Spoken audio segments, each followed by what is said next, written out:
Muy buenas tardes. Le damos la bienvenida a este ciclo de conferencias que se efectúan en el aula virtual Alan Bruber Carías, organizadas por la Fundación de Estudios de Derecho Administrativo FUNEDA y Universitas Fundación. Las conferencias versarán sobre el libro Principios del Estado de Derecho y contarán con 4 ponentes. El primero de sus ponentes es el profesor doctor Alan Bruber Carías, quien, a pesar de que no amerita presentación, pues vamos a cumplir con la formalidad de hacerlo.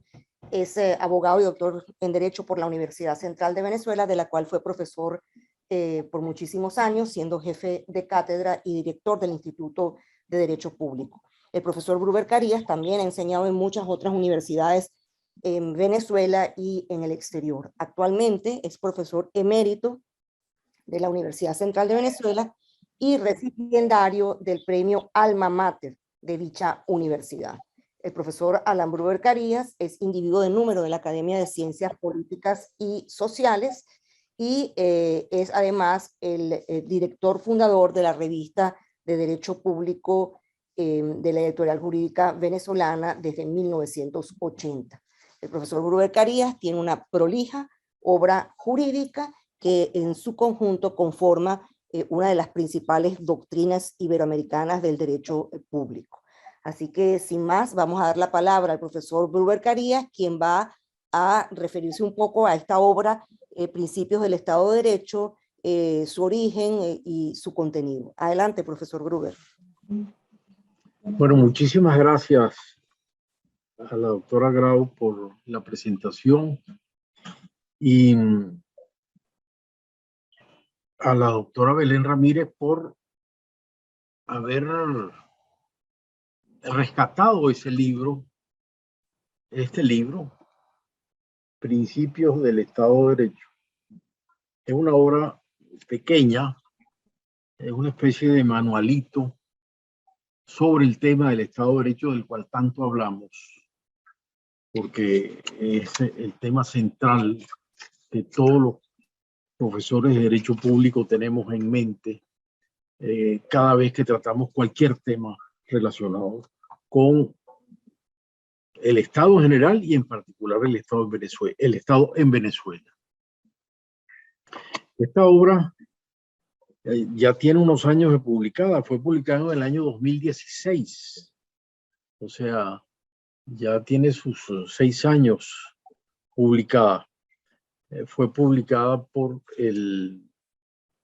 la Cátedra de Democracia, Derecho, Estado de Derecho y Derechos Humanos del Miami-Dade College, una cátedra Meserane en ese Dade College de Miami.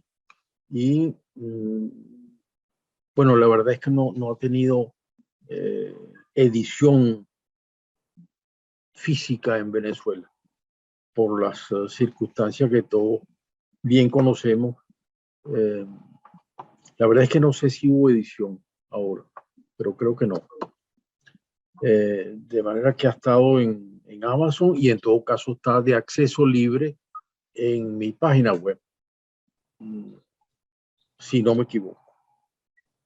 Y si me equivoco, la montaré, pero no, la verdad es que no, en este momento no lo sé. El objetivo fue, según me lo pidieron, particularmente el doctor Asdrúbal Aguiar, que dirige las colecciones de esa cátedra en el Miami-Dade College, era tener un texto básico sobre el Estado de Derecho. Y de ahí pues es el origen de esta obra, Principios del Estado de Derecho. Yo lo que quisiera en este momento es hacer un comentario general de la misma, de su contenido. Tiene 6 capítulos que tratan los pilares del Estado de Derecho y con una introducción que llamo una pincelada histórica, que es la introducción general, que es un poco el pasaje del Estado absoluto al Estado de Derecho. Y ahí hago todo el recuento histórico del Estado absoluto y cómo ese Estado absoluto empieza a desmoronarse con varias revoluciones, entre ellas la Revolución Inglesa, en primer lugar, que logra imponer al Parlamento sobre el monarca. Ese es el primer gran paso para la construcción de un Estado que ya dejaba de ser absoluto, cuando la representación popular en el Parlamento se impone sobre el monarca, y luego seguida por la Revolución Francesa, primero la Revolución Norteamericana, Revolución Francesa y Revolución Hispanoamericana, que pienso yo que tenemos que tratarla como una revolución más, porque es la primera vez que se aplica en un solo proceso, que fue el proceso hispanoamericano, los principios de la Revolución Francesa y de la Revolución Americana, y encuentran en Latinoamérica su aplicación práctica por primera vez. Por eso insisto en hablar de esas tres revoluciones. Y de ese proceso de transformación del Estado absoluto en el Estado de Derecho surgen los principios básicos que conforman el Estado de Derecho. Principio de la Constitución como ley suprema, que es el producto, el gran producto de la Revolución Francesa y Revolución Americana, primero y después la francesa. El principio de la soberanía popular y la representación democrática, la Declaración de Derechos Fundamentales, el principio de la limitación al poder a través de la separación de poderes, el surgimiento y consolidación de la democracia y de los sistemas de gobierno de acuerdo a el rol del Parlamento en relación al gobierno, sistema presidencialista o parlamentario, el rol del Poder Judicial, ese más débil de los poderes, pero que en definitiva en la práctica a veces ha resultado el poder más fuerte, y luego, aparte de la separación horizontal del poder, la descentralización del poder, es decir, su distribución vertical, que es otro de los signos del Estado de Derecho. Porque no hay Estado de Derecho con democracia que no tenga un principio descentralizador. No hay centralismo democrático.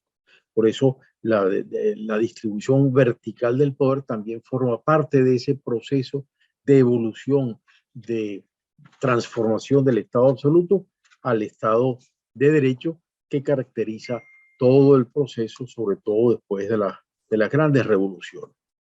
Entonces, con base en esa introducción histórica, para situarnos en lo que hoy manejamos todo, que es Estado de Derecho, pero que tiene sus raíces históricas, la obra se divide en 6 capítulos. El primero es la idea de la Constitución como origen de todo el Estado de Derecho y de su supremacía. Y allí, entonces, todo ese capítulo comienza por el recuento histórico, los orígenes históricos del concepto de Constitución como norma suprema, con la Constitución norteamericana de 1787, la Constitución francesa de 1791, y luego cómo eso se concentra en la Revolución Hispanoamericana con la Constitución de Venezuela de 1811, que es lo que he denominado una constitución pregaditana, porque se dicta antes de la de Cádiz, y por eso Cádiz, la Constitución de Cádiz no tiene influencia en Venezuela, como sí lo tuvo en cambio en el resto de los países de América Latina. Influencia de la Constitución de Cádiz del año 12. En Venezuela, sin embargo, el origen constitucional nuestro es pregaditano y es único en el mundo hispanoamericano. Y eso hace que esta Constitución del año 11 sea el primer signo en el cual se recogen los principios de la Constitución de la Revolución Norteamericana y de la Revolución Francesa. Y nosotros recibimos en Venezuela una influencia directa de ambos procesos constitucionales. El de la Revolución Francesa a través de los documentos que llevó Picornell y Gomilla, que originaron la asonada de Guay, España, y que luego se reflejaron en la Declaración de Derechos del Pueblo de 1811 en Venezuela, y además toda la influencia del constitucionalismo norteamericano, originada en los libros publicados por venezolanos en Filadelfia, en español, y que fueron los libros que se difundieron en toda América, empezando por Venezuela, sobre el constitucionalismo americano. Y esos libros circularon, por supuesto, clandestinos, pero masivamente, porque la Inquisición los prohibía, pero masivamente, y que llegaron incluso a influir directamente, por ejemplo, en el constitucionalismo argentino. Recuerdo el profesor Espota, un gran constitucionalista argentino, me dijo que nosotros no teníamos idea cómo había sido de importante las traducciones de la Constitución americana y de los, por ejemplo, el libro de Paine, que se traduce también por venezolanos, y cómo esas obras fueron decisivas en la influencia del constitucionalismo de Argentina. Bueno, ese es el primer capítulo, gira en torno a ese tema de la Constitución, e incluso refiriéndome también a lo que llamo la Constitución inglesa y a la soberanía del Parlamento como una disidencia en relación a todos los países, pero que no por eso no deja de ser una constitución con rango constitucional, los principios, aun cuando no haya la forma escrita como las tenemos en el resto de los países, pero que inclusive tienen ya hasta un sistema de control de constitucionalidad a través de una Corte Suprema que se ha creado recientemente. Y el mismo ejemplo del control de constitucionalidad que se operó cuando la primera ministra May quiso salir de la Unión Europea por decisión ejecutiva sin consultar al Parlamento, fue anulado por esta Corte Suprema, ejerciendo un control de constitucionalidad. Bueno, el segundo capítulo, el primer capítulo, la idea de la Constitución. El segundo capítulo, el otro pilar del Estado de Derecho, la soberanía popular. Es decir, la idea del republicanismo, que es el principio que sale del asambleísmo de las colonias norteamericanas, la idea de que el pueblo tiene representación y esa representatividad le da al pueblo cómo manifestar su soberanía, y que en definitiva origina la representación democrática. Eso se recoge igualmente en la Asamblea Nacional Francesa, la idea de la nación, la idea de que la soberanía pasa, el sombrero de la soberanía le pasa del monarca al pueblo, se traslada al pueblo, y el pueblo la ejerce incluso frente al monarca. De eso sale el principio de la representación popular, que está además en el inicio de todo el constitucionalismo de América Latina, que está en todas nuestras constituciones, y de ahí deriva la democracia como régimen político y el derecho ciudadano a la democracia, que incluso ha estado ahora con la Carta Democrática Interamericana reconocido e incluso declarado en una forma bien importante en la opinión consultiva última de la Corte Interamericana de Derechos Humanos sobre el tema de la reelección, que le da un carácter fundamental a la Carta Democrática Interamericana como instrumento consagrador del derecho del pueblo a la democracia. Y por tanto la democracia no es solo derecho a votar o derecho a ser electo, sino que es un derecho colectivo del pueblo a una democracia, lo que implica, por ejemplo, el derecho a la alternabilidad republicana, y eso es lo que hace que prevalezca el derecho colectivo a la alternabilidad republicana frente a un supuesto derecho individual a ser reelecto.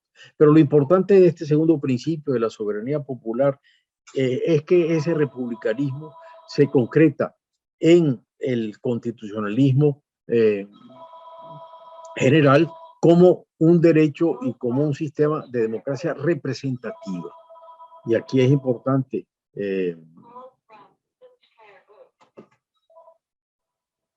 perdónenme, pero aquí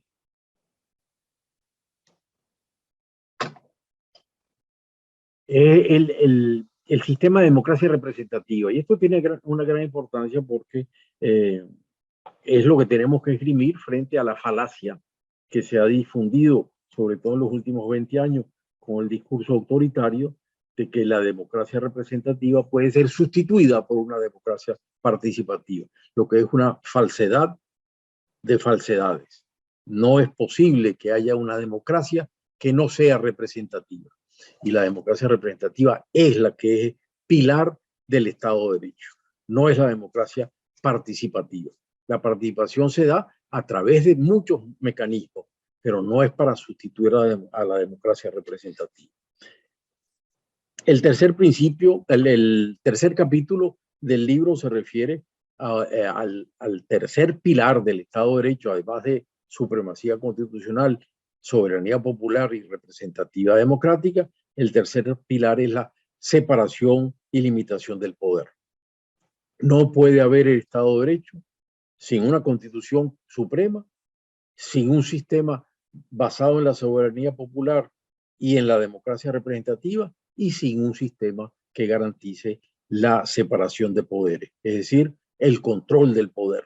No puede haber democracia, no puede haber Estado de Derecho sin que el control del poder sea efectivo. Y de allí el tema de la separación de poderes, que se declara además como uno de los derechos esenciales de la democracia en la misma Carta Interamericana. Y ese derecho, ese principio de la separación de poderes como principio básico del Estado de Derecho, como decía al inicio, tiene sus dos vertientes que son parte del Estado de Derecho. La vertiente de la separación horizontal de poderes, el poder frenando el poder en el esquema sembrado por Montesquieu, y también en la distribución vertical del poder, que es el otro mecanismo de control del poder, de manera que el poder se distribuye territorialmente, y por eso les decía al inicio que la democracia implica la separación de poderes como parte del Estado de Derecho, al punto de que no hay democracias centralizadas. Eso no existe como concepto. Todos los regímenes democráticos tienen, además de la separación horizontal del poder, un mecanismo de descentralización del poder en municipios, en regiones autónomas, en estados federales, en cualquier otro mecanismo, pero siempre hay un sistema de separación del poder que es distribución del poder, con lo cual otra forma de controlar el poder. Todo contrario a la idea de la centralización del poder o de la concentración del poder, que es lo contrario a un Estado de Derecho. El cuarto principio y el cuarto capítulo se refiere al cuarto pilar del Estado de Derecho, que es justamente el Estado de Derecho, el Estado sometido al derecho. La idea de la sumisión del Estado a la ley, lo que implica supremacía de la Constitución, el valor de la ley en el ordenamiento jurídico, todo el sistema, queramos o no llamarlo así, pero de formación del derecho por grado, aquella concepción de Kelsen que no ha cesado de estar vigente. En todos los regímenes constitucionales se pueden encontrar los mecanismos de formación del derecho por grado, de jerarquización de las fuentes, de graduación de la fuente, lo que implica también graduación del principio de la legalidad o constitucionalidad. Para algunos actos estatales, legalidad es constitucionalidad, para muchos otros, legalidad es sumisión a la ley y a la Constitución.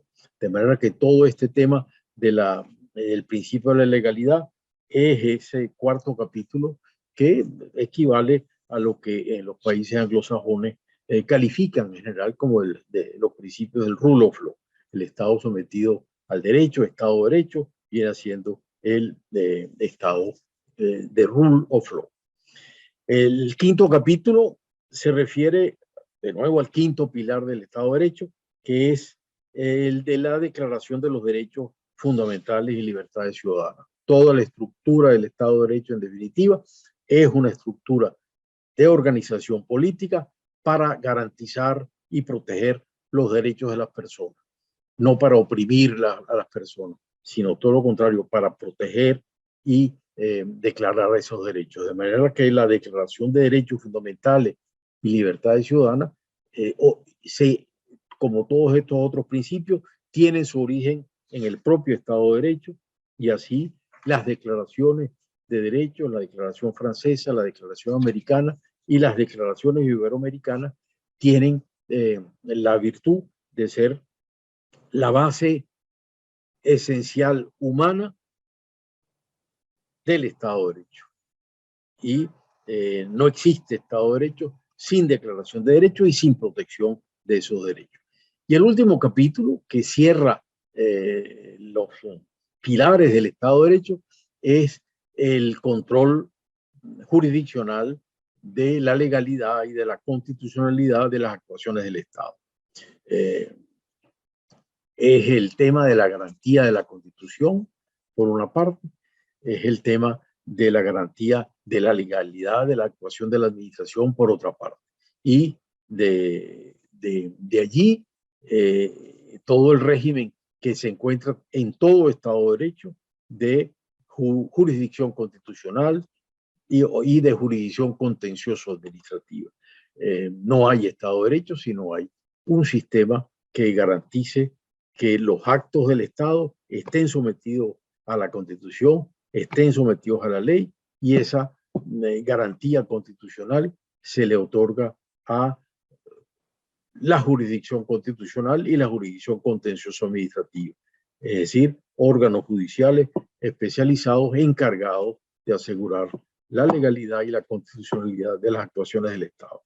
Esos 6 pilares son los 6 pilares del Estado de Derecho, y eso es lo que, en definitiva, quise en una especie de breviario, porque tiene ese carácter, recoger en este libro, que tiene su origen, por lo demás, debo decirle, de mis estudios cuando preparé el curso sobre Judicial Review in Comparative Law en la Universidad de Cambridge en el año 1985, 86, y que tenía como antecedente el estudio que hice también en Cambridge en 1972 sobre cambio político y reforma del Estado en Venezuela, para lo cual trabajé muchísimo estos temas históricos y de concreción del Estado de Derecho. Bueno, espero que esto haya dado un cuadro general del contenido del libro y que el libro se conozca, y de nuevo verificaré si está o no en mi página web, y si no, lo montaré. Muchísimas gracias y espero que estar justo a tiempo. Doctor Gruber, justísimo a tiempo, perfecto su tiempo. Déjeme dar la bienvenida a la doctora Belén Ramírez Landaeta, presidente de la Fundación de Estudios de Derecho Administrativo, que está en la sala acompañándonos. Informar que el doctor Fraga Pitaluga ha escrito en el chat que en efecto el libro está cargado en la página web del profesor Gruber Carías y está disponible para la descarga gratuita del mismo. Así que muy bien, ya está cumplido ese objetivo. Gracias. La siguiente conferencia está a cargo del profesor José Antonio Musi, quien es abogado de la Universidad Católica Andrés Bello, con estudios de posgrado en Derecho Administrativo, Tributario y Procesal. Es profesor titular de Derecho Administrativo de la Universidad Católica Andrés Bello y es individuo de número de la Academia de Ciencias Políticas y Sociales. Esta conferencia, que versa sobre la sujeción del Estado a Derecho, que es uno de los puntos que mencionaba el doctor Gruber como estructurales de esta obra, va a hacerse en forma digital. Entonces, cuando estemos listos, por favor, adelante. Quisiera comenzar esta intervención agradeciendo la invitación que me cursara la Fundación de Estudios de Derecho Administrativo para participar como panelista en esta sesión del aula Brewer Caría, en la que Gonzalo Pérez Salazar, Jan Rosales, el propio Brewer y yo disertaremos sobre algunos de los principios del Estado de Derecho. En lo personal, me propongo disertar sobre el principio de sumisión del Estado a la ley y su crisis. Al tratar el principio, recurriré a la obra del profesor Brewer, intitulada Principios del Estado de Derecho. Y para hablar de su crisis, me referiré a la Asamblea Nacional Constituyente y a la Ley Antibloqueo para el Desarrollo Nacional y Garantía de los Derechos Humanos, aprobada por dicha Asamblea en 2020. A lo largo de esta presentación voy a hacer uso de un conjunto de láminas que espero les faciliten seguir estas palabras. A modo de brevísima introducción, quisiera que tuviésemos presente el principio de sujeción del Estado a la ley desde dos perspectivas diferentes. La primera, la necesaria sujeción de la Asamblea Constituyente, de cualquier Asamblea Constituyente, a la Constitución, y, en segundo lugar, la sujeción del Ejecutivo tanto a la Constitución como a las leyes aprobadas por nuestro Parlamento. Dicho esto, hagamos unas breves referencias a la Asamblea Nacional Constituyente del año 2017. Según la Constitución, una Asamblea Nacional Constituyente tiene por única misión la redacción de una nueva Constitución. Sin embargo, en abierta infracción a nuestra Constitución, la Asamblea Nacional Constituyente pretendió sustituir al Poder Legislativo, aprobando multiplicidad de leyes y de decretos normativos, a los que denominó leyes constitucionales y decretos constituyentes. Esos fueron sus únicos productos normativos. No hubo otros, porque nunca discutió, nunca produjo una nueva Constitución. Y no lo hizo porque el verdadero objetivo de esa Asamblea Nacional Constituyente, la de 2017, era otro: asumir poderes plenipotenciarios que de manera indirecta, que de manera velada, permitiesen anular al Parlamento, controlado entonces por la oposición, y anular también sus poderes normativos, los del Parlamento. La crisis del principio de sujeción del Estado a la ley, en este caso de sujeción de la Asamblea Nacional Constituyente a la Constitución, es más. Ahora vayamos a la ley antibloqueo, que es del año 2020. Sobre esta ley, muy brevemente, tres consideraciones fundamentales.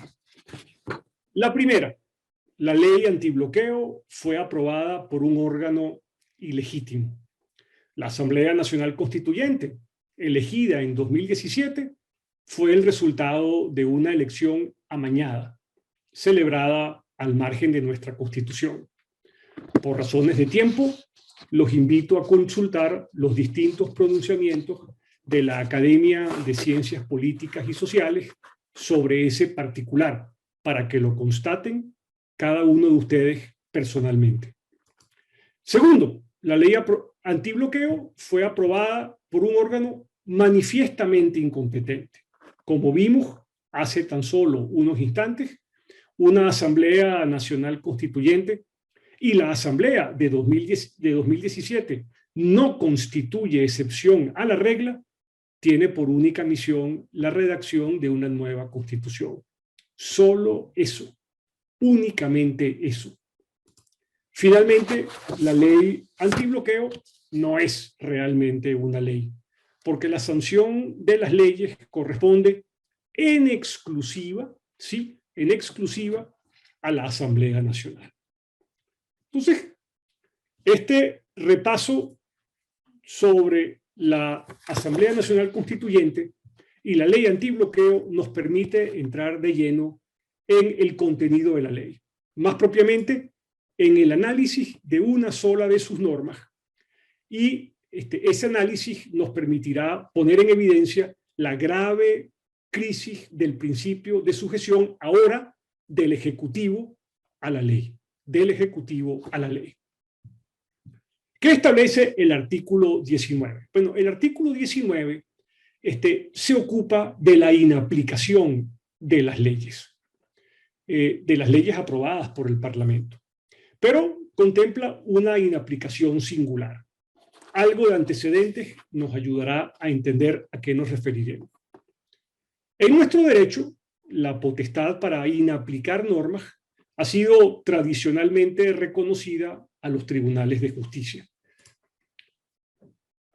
El término lo emplea, por ejemplo, el artículo 3 de la Ley Orgánica de Amparo sobre Derechos y Garantías Constitucionales, regulador del recurso de amparo contra norma, que habilita al Poder Judicial para inaplicar normas que violen o amenacen con violar nuestra Constitución. Y aunque no emplean el mismo término, inaplicar, tampoco inaplicación, los artículos 334 de nuestra Constitución y 20 de nuestro Código de Procedimiento Civil confieren también ellos dos poderes análogos a nuestros jueces. De acuerdo al 334, en caso de incompatibilidad entre la Constitución y una ley u otra norma jurídica, se aplicarán las disposiciones constitucionales, correspondiendo a los tribunales de la causa decidir lo conducente. Y el artículo 20 del Código establece por su parte que cuando la ley vigente, cuya aplicación se pida, colidiere con alguna disposición constitucional, los jueces aplicarán esta última con preferencia. Como vemos, la inaplicación es el resultado de una interpretación jurídica que concluye en la existencia de una incompatibilidad entre la Constitución y la ley subordinada. El artículo 19 de la ley antibloqueo no contempla nada de esto, contempla algo totalmente distinto. ¿Por qué? Porque de acuerdo al artículo 19 ya no son los jueces, sino el Ejecutivo Nacional quien puede ejercer el poder para inaplicar normas legales y reglamentarias. El poder para inaplicar, dice la ley, para casos específicos, normas de rango legal o sublegal, puede ser ejercido cuando la observancia de tales normas a criterio del Ejecutivo resulte imposible o contraproducente. Contraproducente aquí entendámoslo como sinónimo de inconveniente o de inoportuno. ¿En qué casos? Bueno, el artículo 19 agrega que este poder para inaplicar lo puede emplear el Ejecutivo cuando ello resulte primero necesario para superar obstáculos o compensar los daños que las sanciones adoptadas por otros estados puedan estar generando a la actividad de la administración pública, primera hipótesis. Segundo, cuando ello contribuya a la protección del patrimonio del Estado venezolano. Y tercero, cuando ello mitigue los efectos de las sanciones adoptadas por otros estados si éstas afectan el flujo de divisas. La inaplicación, dice la ley, es para casos específicos, es decir, para negocios jurídicos concretos, para negocios jurídicos determinados. Entonces, eso es lo que contempla el 19. Pero, ¿en qué se traduce ese poder? ¿En qué se traduce ese poder? Veamos sus graves consecuencias. Porque la ley antibloqueo, como demostraremos de seguida, anula sí el principio de sujeción a la ley propio de todo Estado de Derecho. De hecho, violenta 3 cánones fundamentales asociados al principio. Primero, la obligatoriedad y generalidad de las leyes. Segundo, la división del poder público. Y tercero, la igualdad frente a la ley y en la aplicación de la ley. Ciertamente, lo primero que hace el artículo 19 esta es su primera consecuencia, es que las leyes administrativas dejan de ser obligatorias. ¿Es el destinatario de la norma legal o reglamentaria el Ejecutivo? Por tanto, su destinatario, quien decide unilateralmente si observa o desatiende el mandato legal. A partir de la entrada en vigor de esta mal llamada ley, solo mantienen todo su vigor las leyes y reglamentos administrativos que, en criterio del Ejecutivo, convenga observar. En materias como la contratación de bienes y servicios, la observancia de, por ejemplo, los procesos previstos en la Ley de Contrataciones Públicas, de obligatorio cumplimiento, según el artículo 1 de esa ley, y también los principios de transparencia y publicidad que informan la actuación contractual de la administración pública, quedan sometidos, por así decirlo, a una condición puramente potestativa, ya que en lo adelante tales procesos y tales principios serán observados en la medida que el Ejecutivo decida que su cumplimiento no resulta inconveniente. Pero además de dejar de ser obligatorias, el artículo 19 comporta una segunda consecuencia. Las leyes administrativas también dejaron de ser generales, aplicables a todos. La inaplicación, en efecto, le permite al Ejecutivo ignorar las normas limitativas o prohibitivas de una determinada conducta en casos específicos y decidir los distintos asuntos sin las ataduras que tales normas imponían a su actuación.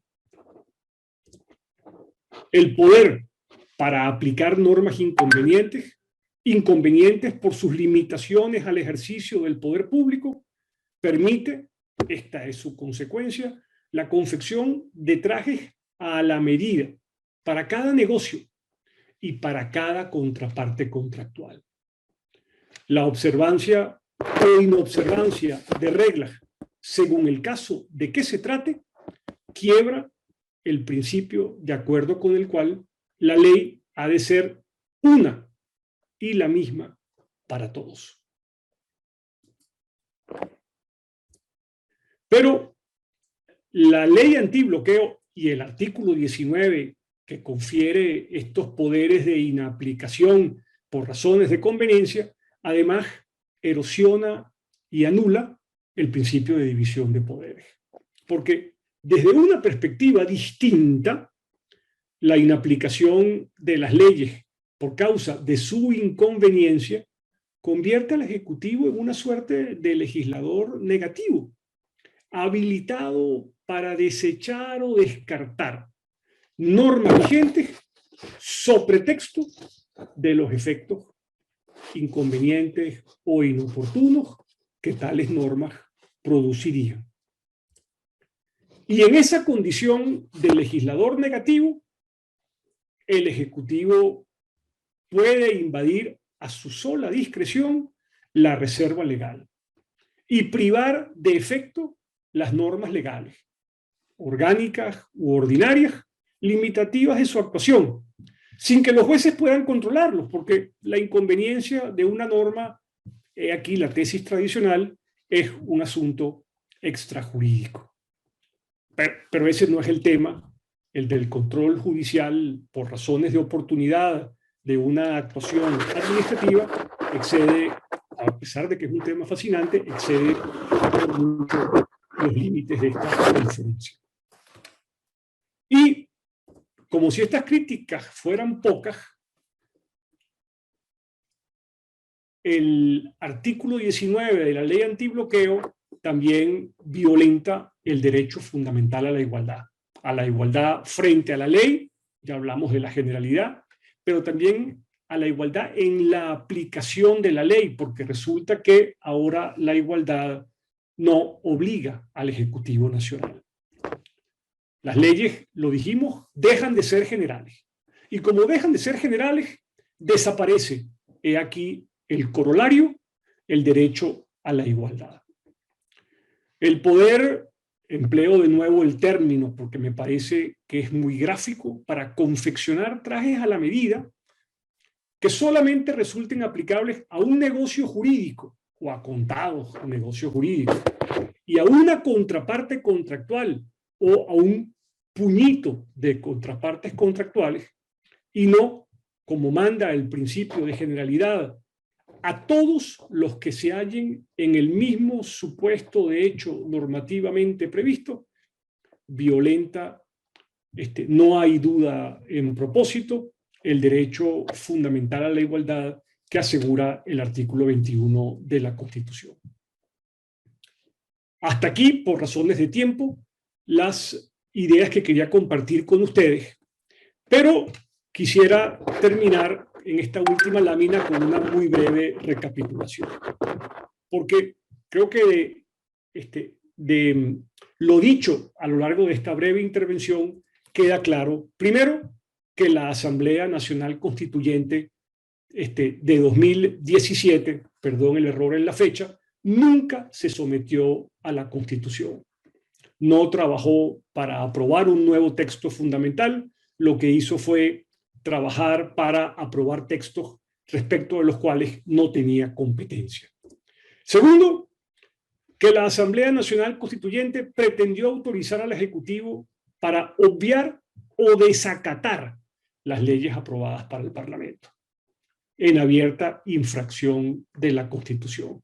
Ese poder pervive aún hoy en día nominalmente en la ley antibloqueo. Y finalmente, que a raíz de lo expuesto, queda claro que en nuestro país la crisis del principio de sujeción o sumisión, como lo llama Brewer, del Estado a la ley, es una crisis grave y notoria. Muchas gracias. Vamos a continuar entonces con la conferencia del profesor Jean-Denis Rosales, quien es profesor de Derecho Constitucional y Derecho Administrativo de la Universidad de los Andes. Es igualmente profesor en los estudios de posgrado de la Universidad de los Andes y el profesor Rosales es fundador y coordinador del grupo de investigación Robert von Mühl. De manera que vamos a dar la palabra al profesor Jean-Denis Rosales, quien se va a referir al tema, también mencionado por el profesor Brewer, al tema de la Declaración de los Derechos. Adelante, profesor Rosales, tiene usted la palabra. Muy buenas tardes a todos, especialmente al profesor Brewer. Agradeció por la invitación de la profesora Belén Ramírez Landaeta, presidenta de FONEDA. Y por supuesto a la gente que se encuentra en estos momentos conectada a través de las redes. Pues bien, sí, voy a explicar el tema de la Declaración de los Derechos en sus diferentes acepciones y por supuesto lo que esto implica para el mundo del derecho constitucional y por supuesto también del derecho administrativo. Primero que nada, para retomar un poco lo que el profesor Brewer mencionó, el tema del Estado de Derecho, que es la obra central de este conversatorio, de esta reunión que tenemos hoy aquí todos nosotros, radica básicamente en 6 puntos centrales que se mencionan: la supremacía constitucional, el sistema democrático constituido de una democracia representativa, la separación de poderes, el principio de la legalidad, el reconocimiento de los derechos y las garantías, y por último, y no por ello menos importante, la tutela judicial efectiva de las actuaciones del Estado, que viene representado como un principio universal de revisión de la actividad estatal con un control jurisdiccional. Todo este tema del Estado de Derecho comienza con el nacimiento de un texto constitucional que sería como norma suprema. Con esta norma suprema, que viene siendo el principio rector en un sentido tanto formal como material, a nivel competencial, procedimental y por supuesto sustantivo, entonces deviene una garantía de manera sucesiva, como por supuesto es el principio de la representatividad, que viene manifestada tras una democracia representativa complementada con técnicas de participación ciudadana directa, es decir, una democracia representativa, o mejor dicho, indirecta, complementada con una democracia directa, donde, por supuesto, la democracia directa nunca va a sustituir a la democracia representativa, como se ha pretendido dar a entender los últimos 23 años en Venezuela por una falsa política de difusión oficial. Luego, por supuesto, se habla de la separación de poder, se habla de la institucionalización del poder, de una soberanía constitucional, un poder público que se desprende de diferentes ramas, primero en un sentido horizontal o en un sentido vertical. En ambos casos, pues, constituyen garantías, por supuesto, de limitación de la configuración del poder, porque se despersonaliza aún más el poder, y por otro lado se permite el acceso del poder a instancias mucho más lejanas de donde radica el poder público nacional a nivel central. Y por otro lado, luego entonces surge el principio de la legalidad, que se manifiesta tanto a nivel nacional, estatal y municipal, estableciendo límites mucho más precisos al ejercicio del poder, estableciendo, como menciona la doctrina germánica, una cobertura total y absoluta de los pormenores necesarios que se han de conocer para que una persona conozca cuál es su poder y cómo puede ejercitar. Luego, aquí viene precisamente el punto cual corresponde a mí discutir con todos ustedes, que es el tema del reconocimiento de los derechos y las garantías, que es, por el otro lado, la otra parte de todo este juego de poder en un sistema constitucional. Por un lado, el Estado se erige a través de la Constitución, y por otro lado, surge la necesidad de reconocer espacios de libertad oponibles a las prerrogativas públicas que se le reconocen a los administrados.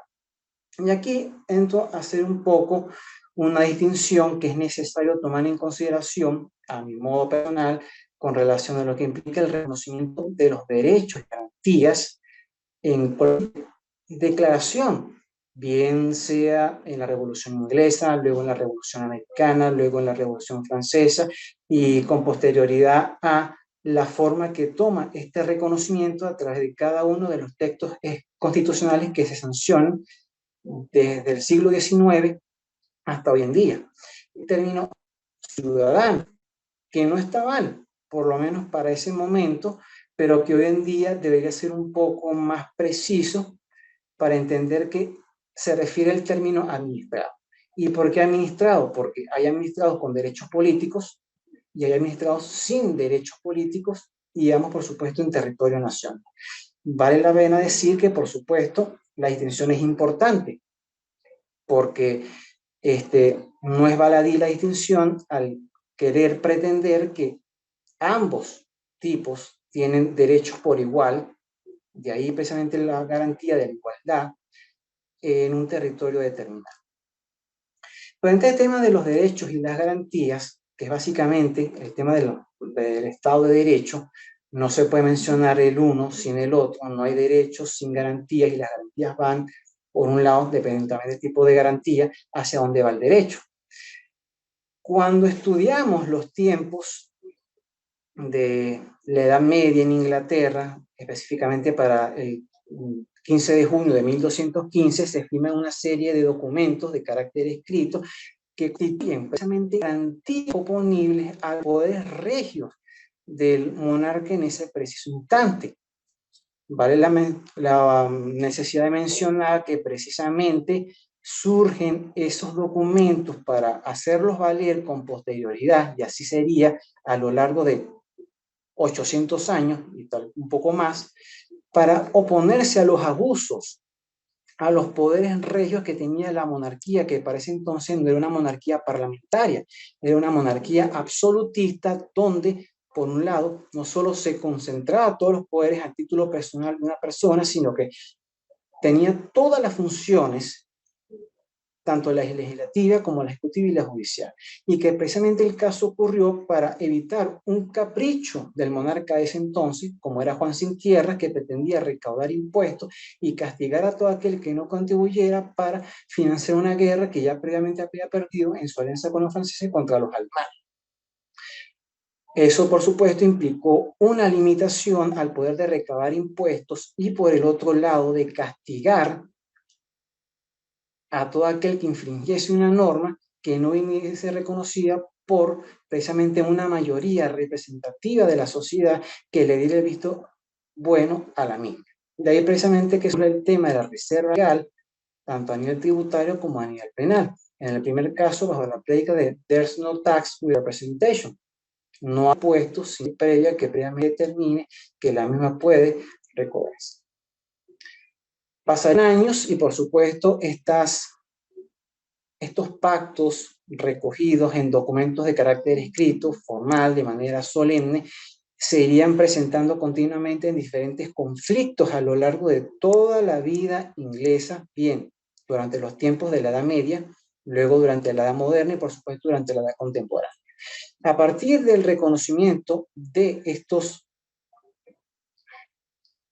pactos que se daban entre lo que era la nobleza y precisamente lo que era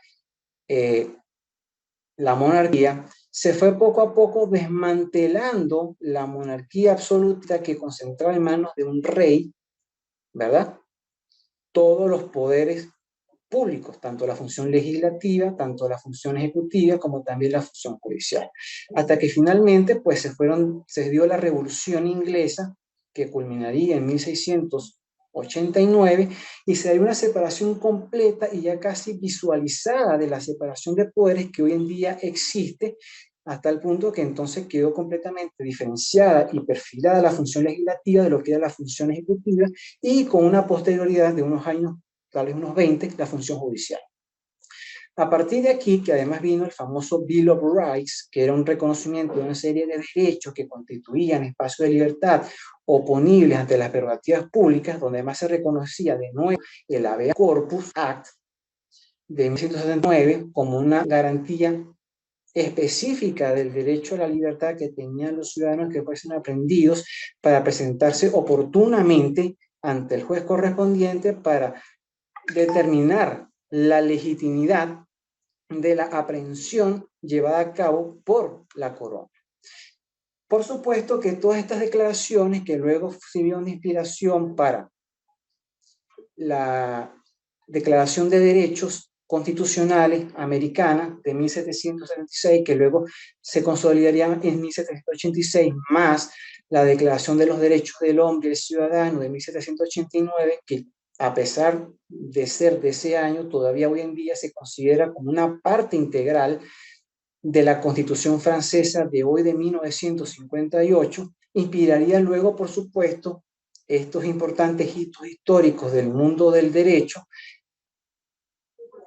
a los países de Latinoamérica, que se inspirarían no solamente en la Revolución Americana, sino en la Revolución Francesa, precisamente debido a los próceres venezolanos que tenían conocimientos de las conquistas históricas de carácter político de la Revolución Francesa que se estaba gestando en ese preciso instante en Europa, y que luego se generaría un efecto desencadenante en la desestabilización de las monarquías existentes en la Europa continental. Estas declaraciones, que por supuesto evolucionarían en el reconocimiento de derechos y por consiguiente de garantías constitucionales en los textos que, valga la redundancia, son de rango constitucional, implicarían por supuesto una serie de limitantes para los poderes públicos. ¿En qué sentido? Por un lado, se reconocen ciertos derechos en categoría de reglas, al decir, por ejemplo, que se reconoce el derecho de propiedad y que el derecho de propiedad tendrá ciertas limitantes, como por ejemplo el pago de impuestos, tasas y contribuciones, tal cual como ha venido hasta hoy en día, de acuerdo a la Constitución Constitucional, que en ciertas ocasiones se podrá restringir aún el derecho bajo ciertas técnicas, siempre que previe un título justificativo, como por ejemplo la utilidad pública o la utilidad social, siempre y cuando previamente hay un juicio expropiatorio con una sentencia y una indemnización oportuna y previa. Todo esto que se acaba de mencionar implica, por supuesto, una garantía específica que se reconoce al derecho de propiedad. Y así precisamente ocurriría con tantos otros derechos. Podemos tomar en consideración precisamente el tema de la libertad de expresión del artículo 57, que es reconocido desde 1811 en Venezuela y por supuesto en gran parte de las constituciones del mundo como un derecho civil.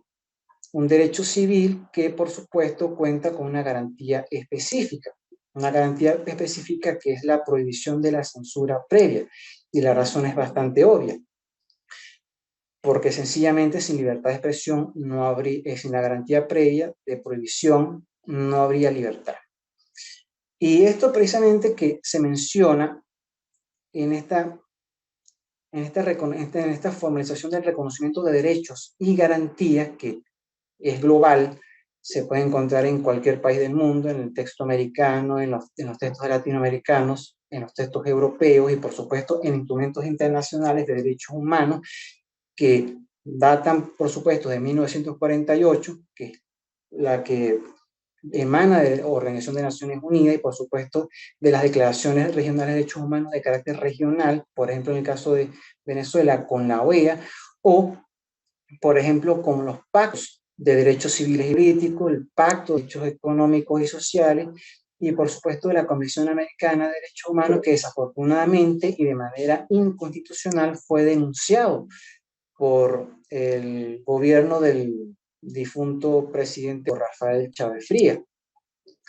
Todo este amplio elenco de derechos y de garantías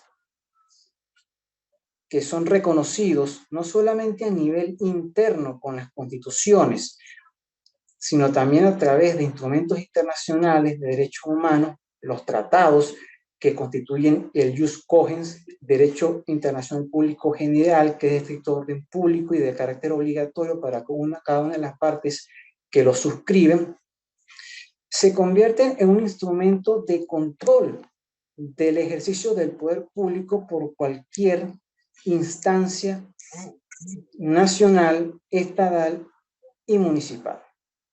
Por supuesto que estos mecanismos que se encuentran coordinados con el sistema judicial venezolano, vale la pena mencionar, por ejemplo, el artículo 31 de la Constitución Nacional de Venezuela, que menciona precisamente cómo se puede acudir al sistema interamericano previo agotamiento del sistema interno de recursos o de acciones judiciales. Por supuesto, no voy a mencionar ni mayor hincapié con ciertos supuestos que permiten acudir de manera directa al sistema interamericano judicial en detrimento del no cumplimiento del agotamiento de la vía judicial interna. Pero lo cierto es que el reconocimiento de todos estos instrumentos que reconocen derechos y garantías por un lado que pueden ser de carácter genérico, comunes para cualquier tipo de derechos, como garantías específicas, propias y exclusivas para solo un cierto grupo de derechos, implican un sistema de garantías salvaguardador de los derechos humanos, constitucionales, del hombre y del ciudadano, o derechos fundamentales, sin importar, por supuesto, el calificativo que recibiere, porque al fin y al cabo, pues, las garantías tienen esa función y ninguna otra.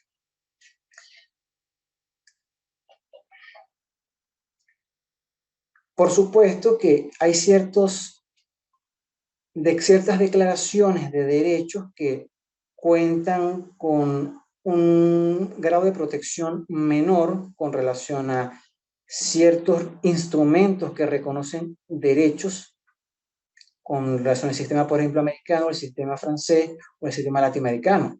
Podemos mencionar, por ejemplo, el tema del caso alemán, donde la ley fundamental de Bonn expone en su artículo 19.2 una figura de carácter fundamental para la protección de un derecho para invasiones legislativas excesivas, como es precisamente el contenido esencial del derecho fundamental. Este contenido esencial del derecho fundamental, que tiene una figura paralela en el caso suizo, como es el Kernegehalt, contenido nuclear, similar a lo que es el Wesensgehalt, constituye una garantía, no de carácter externo, como ocurre con las archiconocidas garantías en el mundo latino o anglosajón, sino que de carácter interno, al definir ciertos atributos específicos que componen el derecho como tal, que permiten no solamente el reconocimiento del mismo y su diferencia frente a otros, sino que permite sencillamente impedir una penetración regulativa, legislativa, incisiva, que denaturalice el mismo y produzca una expropiación del mismo a tal punto que lo haga nugatorio. Así, por ejemplo, se puede mencionar, para la cita, el artículo 545 del Código Civil, habla del 4 atributos: el derecho de usar, gozar, dar y disponer libremente de la cosa, como atributos que no pueden ser de alguna manera desnaturalizados sin una aprobación, por supuesto, previa, parlamentaria, que es la reserva legal, que es una consecuencia, por supuesto, de la separación de poderes, establecer una regla competencial que se circunscribe a la función legislativa como la única dentro del diseño constitucional para regular ciertos derechos. Y con ello el tema de la proporcionalidad y la razonabilidad, a la cual, por supuesto, el profesor Jesús María Casal tanto ha expuesto al respecto, para evitar precisamente la naturalización de este tipo de derechos. El tema del reconocimiento de los derechos varía de un país a otro. Ninguno, por supuesto, lo ha eliminado, solamente varía las matizaciones, los tipos de restricción, los tipos de supresión que puedan ocurrir de acuerdo a estos sistemas constitucionales. Pero es una esencia que sencillamente no puede haber un Estado de Derecho sin el reconocimiento de esos derechos y sus correspondientes garantías. Primero que nada, porque hay garantías que son, por supuesto, para ciertos derechos, hay garantías del orden normativo y garantías, por supuesto, que aseguran la viabilidad política de la sociedad. En algunos casos, estas garantías, pues, se mezclan y la misma se puede ubicar en las categorías anteriormente mencionadas.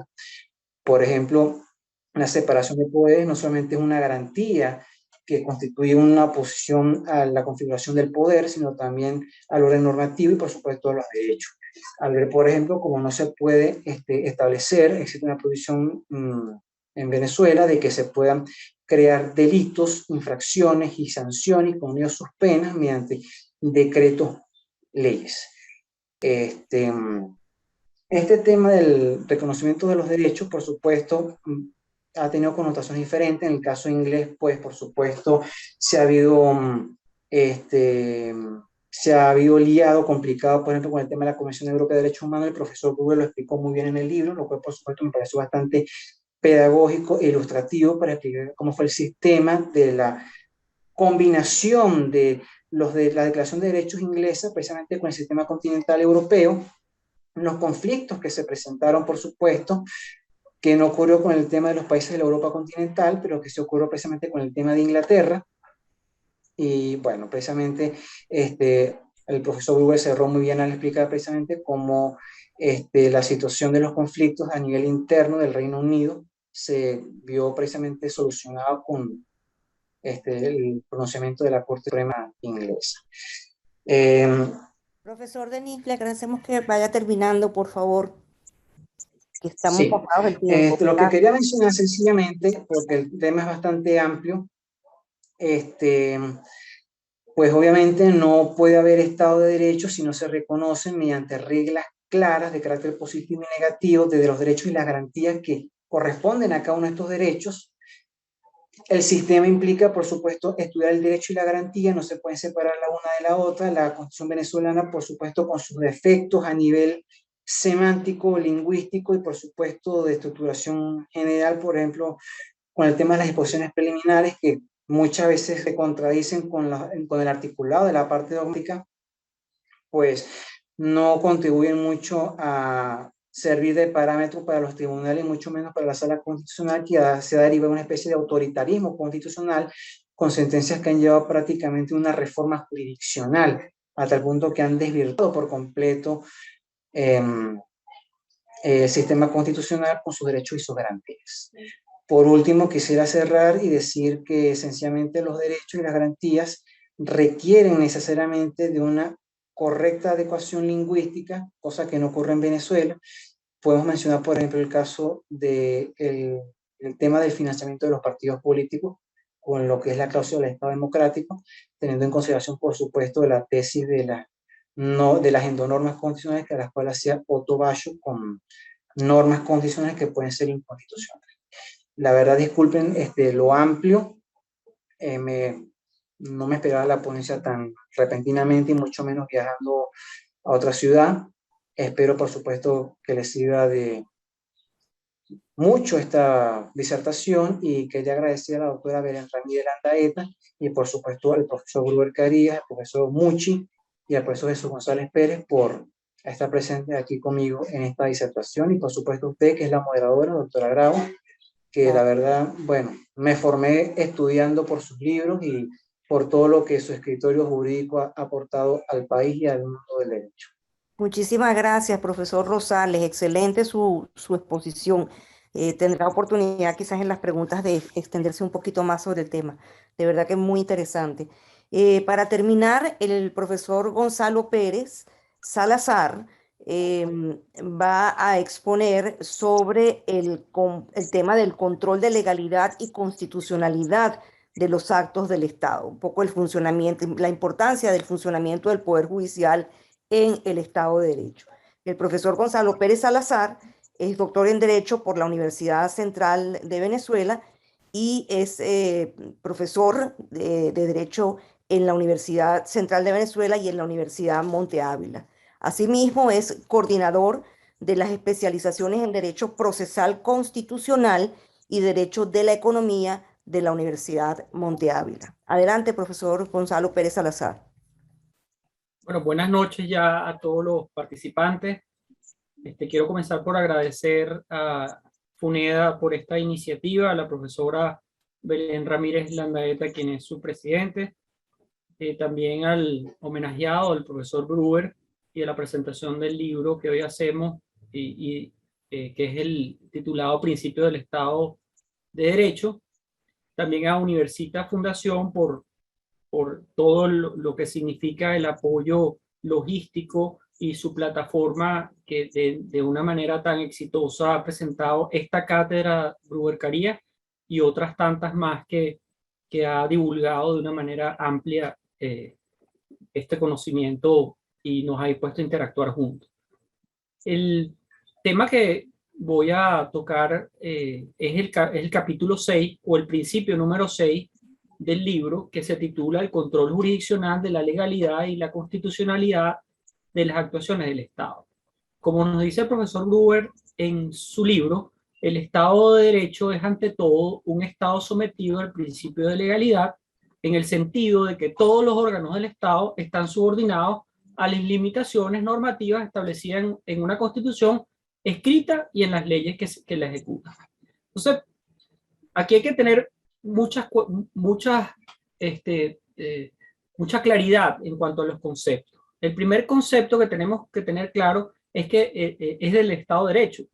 Tiene una pluralidad de significados, como todos sabemos, pero la unión de ambos términos acoge un problema que es fundamental para el orden estatal, a saber, para que exista y mantenga el Estado de Derecho, es necesario que aparezca como referido y adecuado al derecho. Lo que parece lógico y un juego de palabras no lo es. el profesor Hesse, los alemanes, que son los que principalmente desarrollaron estas tesis, en contraste con los franceses, para ello, para el profesor Hesse, el Estado no es concebible sin una regla de orden que lo unifique y recree continuamente, y por supuesto el derecho, por su parte, no puede asegurarse sin el poder estatal que lo sostenga y haga positivo y válido. Es decir, esa interacción entre uno y otro es fundamental. No todo Estado de Derecho es Estado de Derecho. Estado con derecho es Estado de Derecho. Solo es aplicable a los estados democráticos fundados sobre la voluntad popular y respeto a la dignidad de la persona y su derecho, como lo ha expuesto brillantemente el profesor Gruber en su libro, y la recoge la doctrina más acreditada. Como nos enseña también el profesor Gruber en su libro, el elemento común más importante entre todos ellos es que el mismo es ante todo un Estado con poderes limitados para poder garantizar la libertad, limitación que se establece a través de un sistema de distribución de poder. Esto es precisamente lo que no ha ocurrido en Venezuela con una reciente sentencia publicada el día de ayer, la número 8.3, en la cual resolvió un recurso de nulidad intentado por el ex magistrado de la Sala Constitucional, Pedro Rondón Haas, contra la ley orgánica del Tribunal Supremo de Justicia por varios vicios, pero me voy a enfocar en uno en particular, que es el del artículo 25, que establecía la jurisdicción normativa, que era un mecanismo que la Sala Constitucional había utilizado en una suerte de hiperactivismo para mutar o reescribir los textos constitucionales y legislar, excediendo bastante sus atribuciones e invadiendo la reserva legal que todos conocemos. La Sala estableció que declaró sin lugar a recursos, sin conocimiento de sin abrir el juicio, y lo declaró de mero derecho, dijo no colide con las competencias que el texto de la Constitución otorgó a ese órgano, ni suspende la llamada jurisprudencia normativa, es decir, reconoce que es una jurisprudencia normativa y que basa y establece la sentencia que, siendo lo contrario, es que lo afianza dicho precepto legal en la colaboración de poderes. Es decir, ahora no solo que existe la jurisdicción normativa, sino lo hace en colaboración con los demás poderes. Es decir, bueno, la separación de poderes queda bastante diluida en estos temas, ¿no? Y por si fuera poco, ordenó publicar la sentencia en la Gaceta Oficial, declarando sin lugar el recurso de nulidad y declarando la constitucionalidad de una ley. Es decir, en vez de ejercer un control previo del control de constitucionalidad de una ley, a través de una sentencia donde se resolvió en 2 párrafos este argumento, que es uno de los argumentos más sólidos, simplemente lo desestima y declara la constitucionalidad en una declaratoria sin lugar de la misma. Entonces, estos temas, pues, hay que abordarlos desde una perspectiva práctica, ¿no? Ahora bien, el reconocimiento, estando en un Estado de Derecho, el reconocimiento del valor normativo superior de la ley es trascendental. La aplicación de la Constitución, esto es, su concreción normativa a través de la ley, implica, por supuesto, la concentración de la producción jurídica en una sola instancia constitucional. Esa instancia es la legislativa, y ello lleva a considerar que la labor del juez y del jurista sea una simple exégesis, es decir, conduce a la pura y simple búsqueda de la voluntad del legislador. Esto que ya hemos visto superado, obviamente ya lo veremos. La jurisprudencia interpretativa de la ley principalmente es a través del recurso de casación. Por supuesto, esto es un Estado liberal de derecho puro y duro. Sin embargo, yo lo que he diseñado es una exposición donde voy a presentar cuál es la labor del control jurisdiccional en cada uno de esas tipologías de Estado. Ya estando en un Estado social de derecho, la respuesta del Estado a la crisis del Estado liberal burgués, como lo han denominado la doctrina, con la experiencia alemana, italiana, española y más recientemente en Europa, en América, incluyendo la Constitución del 99, que incluye la cláusula del Estado social y derecho, es una superación de las posibles contradicciones entre la titularidad formal de unos derechos públicos subjetivos y su ejercicio efectivo. Es decir, busca una materialización de esos derechos. Es procurar el efectivo cumplimiento por parte del Estado, pues algunas necesidades vitales no pueden ser satisfechas por individuos o grupos. otorgan al ciudadano el derecho de participar en esos fines económicos, culturales y deportivos, se llama el desarrollo del principio de subsidiariedad, en el plano ya de los derechos económicos, y hay un mandato constitucional al legislador para atender la justicia y equilibrio constitucional.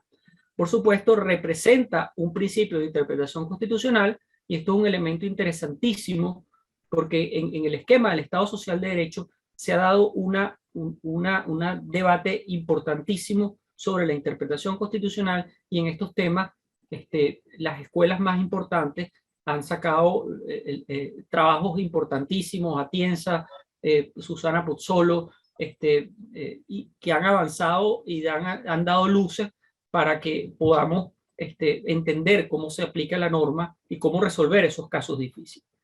El problema de incorporar la protección de los derechos sociales en la Constitución y, por supuesto, los límites fiscales que ello impone. Ya más recientemente, esos temas del Estado social han ido avanzando a lo que llama la doctrina del Estado constitucional, y ahí es donde me voy a detener un poco más, porque es el rol del juez que más me preocupa, y es en el momento en que nos encontramos. El primer elemento que lo caracteriza es que hay una adecuación y subordinación a la Constitución, eso que estamos viendo que es la constitucionalización del ordenamiento jurídico, todo parte de la Constitución. Es un derecho más de principios que de reglas. Y como ustedes saben, y lo dicen los profesores más avesados de las teorías de argumentación e interpretación, cuando una norma o una regla entra en conflicto con principios, generalmente gana el principio. Y eso es un tema que es apasionante, pero que para un abogado resulta sumamente difícil de poder dejar a esa discrecionalidad del juez poder solucionar sobre todo los casos difíciles. Por ello se invierte la regla clásica de lo que no está prohibido, está permitido. Hay una mayor utilización del método de ponderación que el de subsunción para la aplicación del derecho. El de subsunción es el que todos nos criamos, que es premisa mayor, premisa menor, una consecuencia jurídica. Bueno, ahora a través de estos métodos de ponderación, de proporcionalidad y necesidad, uno puede llegar a una conclusión distinta a la que dice la norma, según esta parte de la doctrina así lo establece. Hay una plenitud constitucional que lleva al detalle el ordenamiento jurídico, dejando menos ámbito a la ley. Y esto es un tema que viene de la mano con lo que el profesor Gruber expone en su libro, como lo veremos enseguida. Hay un poder del juez para la determinación de los derechos, en lugar de la antigua exclusividad del legislador para desarrollarlo. Mientras en el Estado de Derecho se dice que el legislador tiene la última palabra en materia de derechos constitucionales, en el Estado constitucional se dice que, y a veces actúan los órganos constitucionales como órganos de cierre e incluso en Venezuela como de apertura y cierre, porque no da discusión, no da cabida a ningún tipo de discusión. Tal como cité la sentencia de ayer, de un plumazo en unos pocos días, y sin mayor disertación, deliberación alguna, pues resolvió un caso donde ellos mismos están involucrados. Una apertura, por supuesto, a que cohabiten esos valores plurales que eventualmente pueden colisionar, en lugar de cerrarse a un escaso número de principios coherentes y compatibles. Basta leer cualquier constitución de las más recientes, donde hay un catálogo enorme de derechos, incluso llena de principios y valores que hacen difícil a su hora de decidir estos casos difíciles.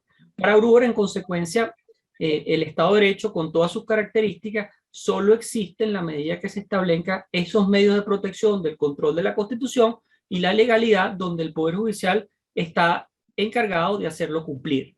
Es decir, tiene que haber esos tribunales que garanticen la efectividad de las limitaciones impuestas. Y esto es trascendental para ir cerrando el punto de la existencia de la sujeción de la administración al derecho y del Estado al derecho, y por supuesto de la existencia de la Carta de Derechos Fundamentales. Por supuesto, esta vinculación también está con el derecho administrativo. La administración pasa a ser tutora y garante de los derechos fundamentales que consagra la Constitución y los tratados internacionales. El procedimiento administrativo es una exigencia constitucional, es una verdadera garantía en el ejercicio de estas potestades públicas, y el procedimiento administrativo tiene una misión de garantizar al particular, sobre todo el poder público administrativo, pero frente al poder público administrativo, pero también tiene una función de asegurar la concreción de ese fin público que establece el propio texto.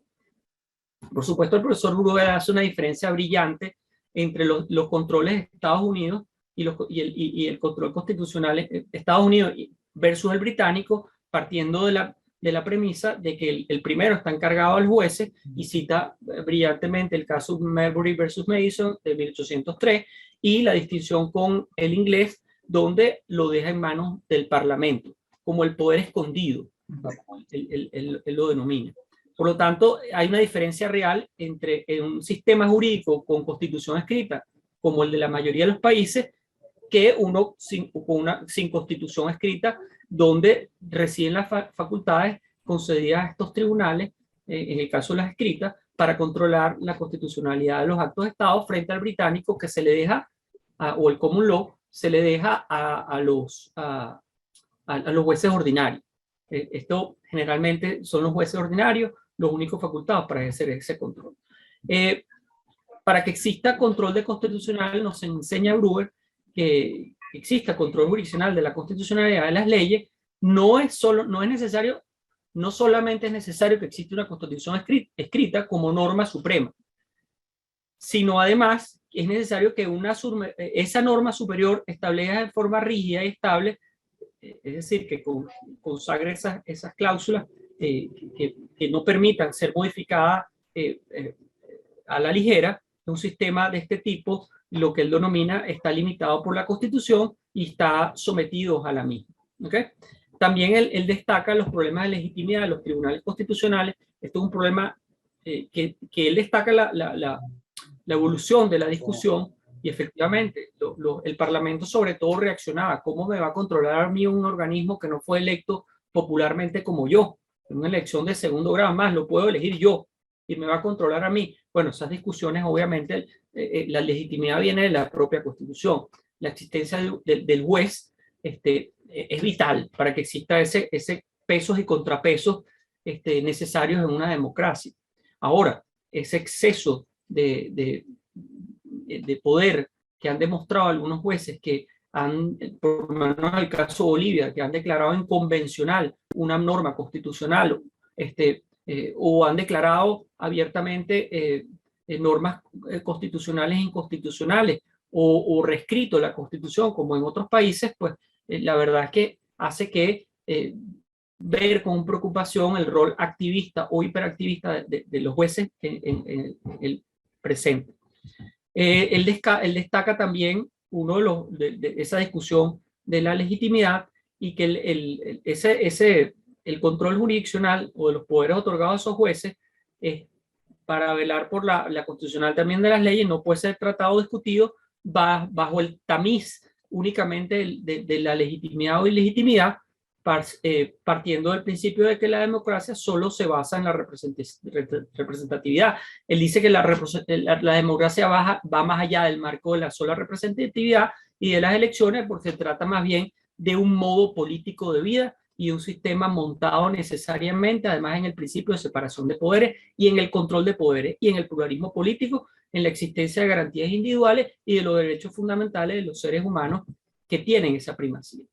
Finalmente, nos habla del control constitucional de los jueces y del control de convencionalidad. Nos habla del rol del juez en el control de constitucionalidad y de esa reciente tendencia de creación jurisprudencial por parte de la Corte Interamericana, que ha creado el control de convencionalidad como una fórmula de integrar los fallos o las interpretaciones que haga ese órgano especializado de control de la judicial de la Convención Interamericana de Derechos Humanos, para integrarlo al ordenamiento jurídico interno. Es decir, es un control usualmente que ha realizado la Corte Interamericana en sus sentencias, cuando al juzgar las violaciones de la Convención Americana contenida por los actos y omisiones de los estados, hace uso de esa confrontación de normas de las mismas con las previsiones de derecho interno, y esto hace que el juez nacional entre en un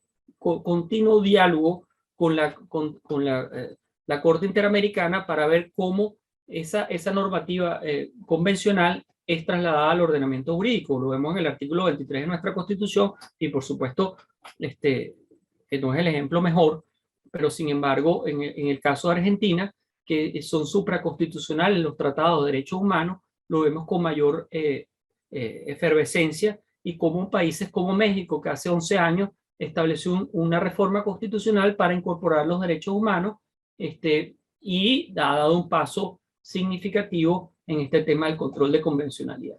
Bueno, he querido dejar hasta aquí mis palabras, no sin antes concluir con una llamada de atención al rol extremadamente activista de los jueces, y que estos temas, que son los temas de principios, son los que deben de ponerse en la mesa hoy en día, porque estamos en una situación donde estamos perdiendo el norte porque no estamos claros en los principios, y por eso el doctor Gruber, hay que felicitarlo nuevamente y exaltar la idea de la profesora Belén Ramírez de presentar este trabajo. Bueno, gracias a todos y quedo disponible para sus preguntas. Muchas gracias, profesor Gonzalo Pérez Salazar. Con esto concluimos las ponencias. Hay muchas felicitaciones en el chat y un comentario muy interesante de la doctora Cecilia Sosa. Dice: saludos por esta iniciativa de retomar los fundamentos de la actuación del poder público a los fines de garantizar los derechos ciudadanos sometidos a la legitimidad de la ley. Entonces, profesor Gruber, no sé si está con nosotros.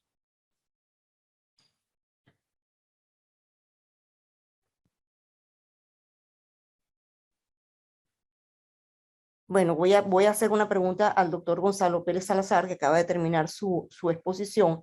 Él usted hacía referencia a la importancia del Poder Judicial para la garantía del Estado de Derecho, ¿no? Y se refería sobre todo a la existencia de un Poder Judicial confiable, competente y eficiente y efectivo en someter ese Estado de Derecho a través de los controles de constitucionalidad y de legalidad, ¿verdad? Entonces, y también hablaba de la idoneidad del juez, que era muy importante en el sentido de que el juez tiene que, al referirse a la idoneidad del juez, me imagino a los procedimientos de selección de los jueces, de manera que sean idóneos para cumplir estos objetivos. Aquí está el doctor Gruber. Ahora voy con usted después de que el doctor Pérez Salazar conteste la pregunta. Entonces, mi pregunta es la siguiente: ¿cómo se puede estructurar un poder judicial que sea efectivo y que sea eficiente en someter la administración a derecho, si la experiencia demuestra que el poder no se somete a derecho en Venezuela? Es un problema de normativa, es un problema de principios, es un problema de política, de formación ciudadana. ¿Qué cree usted que se puede hacer? Porque con solamente escribir las leyes, yo creo que la prueba, la experiencia que nosotros tenemos es que la administración permanentemente está buscando eludir la sujeción a derecho. Y ahora, bueno, en los últimos tiempos, ya ni hablar de ningún tipo de sujeción, porque bueno, hay, por supuesto, un régimen totalmente totalitario. Bueno, el tema, María Amparo, es que el Poder Judicial, para poder ser el garante del Estado de Derecho, tiene que ser autónomo e independiente. Esa es la clave. Y ese es un tema de política. Tú decías las alternativas. En la ley están los principios.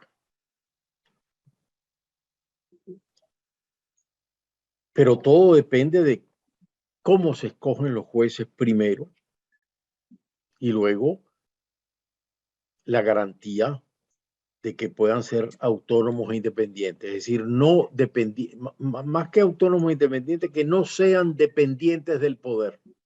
¿Y cómo lograr que no sean dependientes del poder? Que su estatus no dependa del poder. Entonces tenemos ejemplos. Bueno, la Corte Suprema en los Estados Unidos, los jueces son de nombramiento vitalicio. Una vez que el juez nombrado es vitalicio, hasta que se muera o hasta que renuncie. Acaba de ocurrir con el juez Breyer, que está renunciando, pero bueno, porque ya tiene una edad y eso está bien. Cuando la persona ya sienta que no tiene la capacidad de impartir justicia por la edad, pues renuncia. Pero de resto es de por vida, con lo cual el juez no depende del poder. Al no depender del poder puede dictar justicia, puede ser garante de la legalidad. En el caso nuestro, cuando tenemos que todo el sistema judicial depende de la Corte Suprema, que es la quien nombra a todo el mundo, esa Corte Suprema no aplica la Constitución. En Venezuela en 20 años no se han hecho concursos, que es lo que dice la Constitución. Es decir, no es un tema, por tanto, normativo. Tenemos todas las normas necesarias para que haya un poder judicial independiente autónomo. Pero simplemente es que desde el año que se dictó la Constitución se comenzó a violar. De manera que la violación ha sido sistemática. Entonces, no se ha aplicado ninguna forma de escogencia de los jueces. Los jueces se escogen por el Tribunal Supremo controlado, porque a eso voy ahora, pero el Tribunal Supremo controlado escoge a los jueces, los designa y no tienen garantía de permanencia. Con lo cual, al no tener garantía de permanencia, porque no solo porque no hay concurso, sino porque son temporales y provisorios, son destituibles de inmediato, y además lo ha dicho la Corte Suprema en forma discrecional, sin garantías del debido proceso. De manera que ¿cómo se puede así tener a un poder judicial autónomo independiente? Imposible. Bien sabemos que en Venezuela hemos tenido cientos de casos en que los jueces se despiden. Me imagino que ahora será por WhatsApp. Hace unos años era por fax, que le llegaba a la oficina destituido si había tomado una decisión en contra de los intereses de alguien en el gobierno.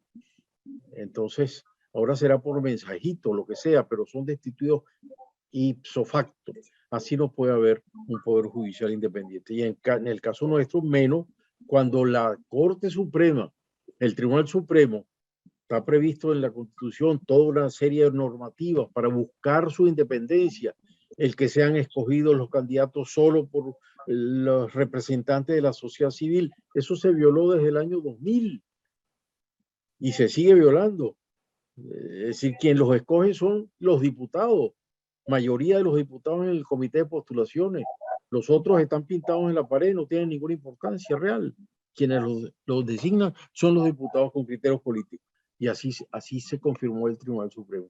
Un Tribunal Supremo así no puede garantizar la autonomía ni independencia del Poder Judicial. Entonces no es un tema de normas, tenemos todas las necesarias, es un tema de política.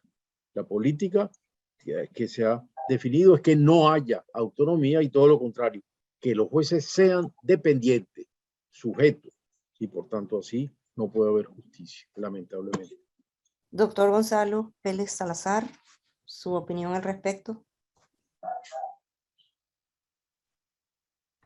Por favor, habilita. Me dieron permiso. Bueno, sí, yo me suscribo todas las palabras del profesor Gruber. Yo quisiera agregar un libro que se puede conseguir en internet, un artículo que se llama ¿Pueden las personas malas ser buenos jueces? Y es de un profesor español, Jorge Malen, que es interesantísimo. En Estados Unidos, a pesar de que el presidente postula a los jueces y que hay un control, obviamente, del Congreso, se caracteriza por nombrar a los mejores, porque son vitalicios. Y esas personas son unas personas honorables, con unos límites de vida absolutamente controlados. Son personas de lo mejor de la sociedad americana. Y reproduciendo esa experiencia, yo creo que aquí falta que los jueces sean las mejores personas. Una persona que tenga problemas, que no tenga las mejores calificaciones, que no tenga un nivel de vida acorde con lo que gana un juez, que exhiba riqueza abiertamente, no puede ser un buen juez. Y con esto me refiero que no estoy de acuerdo con lo que los jueces ganen poco. Todo lo contrario.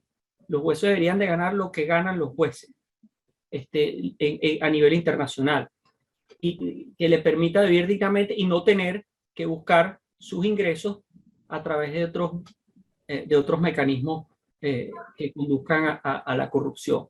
Es decir, yo me quedaría con esa pregunta de, ¿puede ser las malas personas buenos jueces? La respuesta evidentemente es no.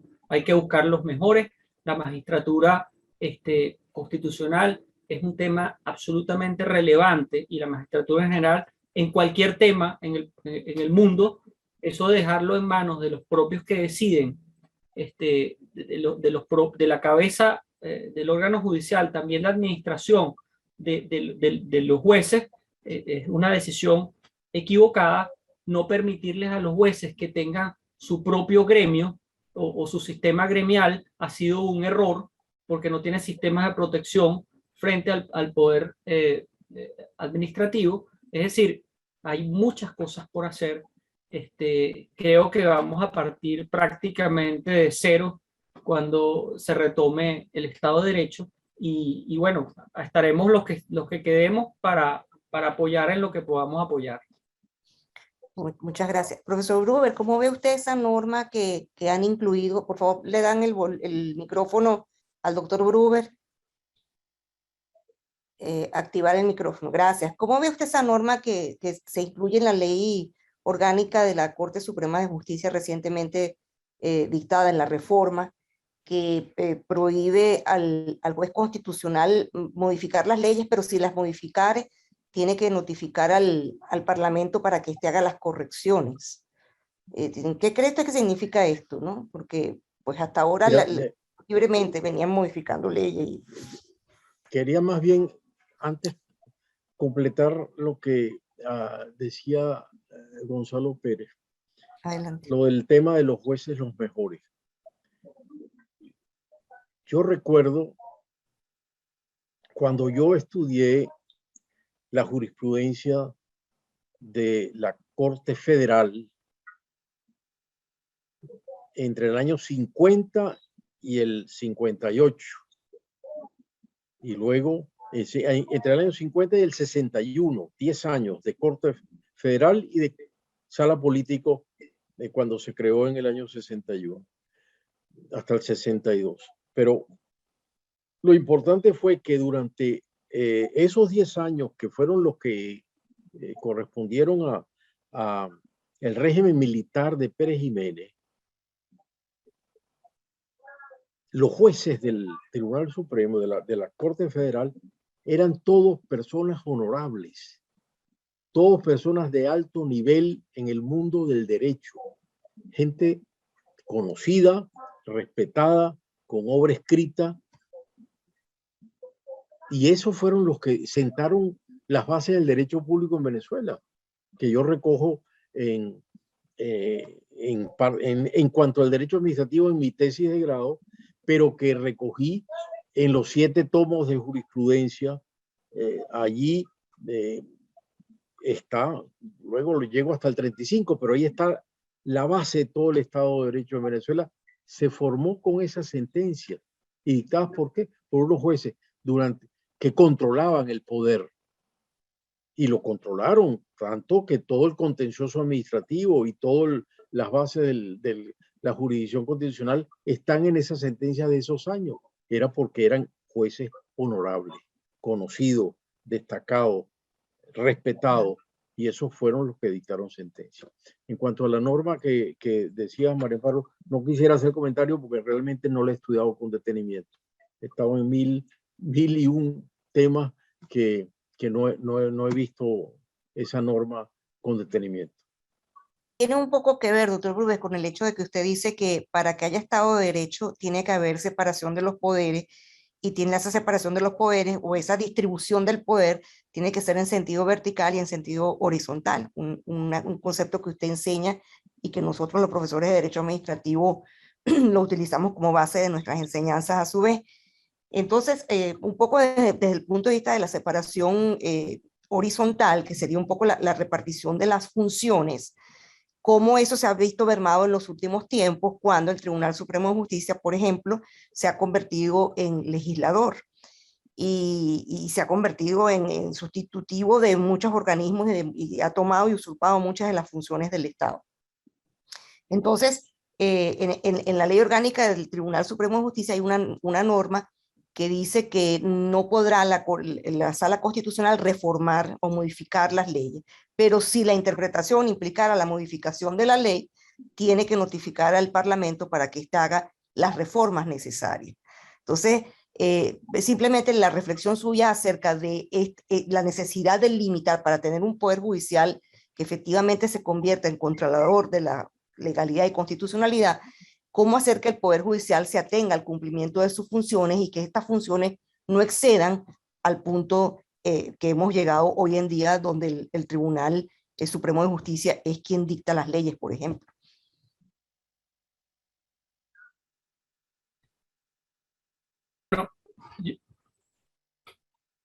Yo puedo contestar mientras que el profesor Gruber le dan el audio. Bueno, adelante. Bueno, la verdad es que no hay una clasificación uniforme en cuanto a la tipología de sentencias constitucionales. Esto perfectamente podría encuadrar dentro de la tipología que se llama sentencias exhortativas. Creo que Antonio Silva Aranguren, que está presente aquí, hizo un trabajo sobre las sentencias exhortativas, aquellas que exhortaban a la administración pública o incluso a la Corte al Ejecutivo a denunciar la Convención Interamericana o dictar un código de ética del juez. Son tipologías de sentencias que existen en el mundo, que no son propiedad de Venezuela. Pero también están las sentencias interpretativas que son originadas en Italia, en la reforma constitucional que en el 48 creó la Corte Constitucional Italiana, y los italianos, la Corte se encontró con un grave problema. Voy a legislar con una legislación fascista, voy a decidir con una legislación fascista. ¿Cómo hago? Tengo que desaparecer el ordenamiento jurídico, y empezó a través de unas sentencias a través de crear las sentencias interpretativas, lo que llaman el ayornamiento, empezar a diferenciar la tipología de sentencias interpretativas aditivas, mutativas, donde podía, sin declarar la nulidad de una ley, podía decir el contenido de esa ley, o decir esto se entenderá por tal, ¿ok? O sustituir una palabra de la ley. Esa tipología existe no solamente en Italia, existe en la mayoría de los tribunales constitucionales, y por eso es que yo no entiendo cómo esa camisa de fuerza que le pusieron a la Sala Constitucional estos magistrados, primero que lo habían ejercido abiertamente, sin ningún tipo de control, ahora aceptaron en un día decir todo lo contrario. ¿Ok? Entonces, la verdad que veremos qué pasa cuando el primer caso político o el primer caso que les interese lo resuelvan utilizando la jurisdicción normativa y reformen la ley o reformen lo que tengan que reformar. Ya lo veremos. Tendrán nombre y apellido. Profesor Gruber. Bueno, mira, estaba tratando de conseguir una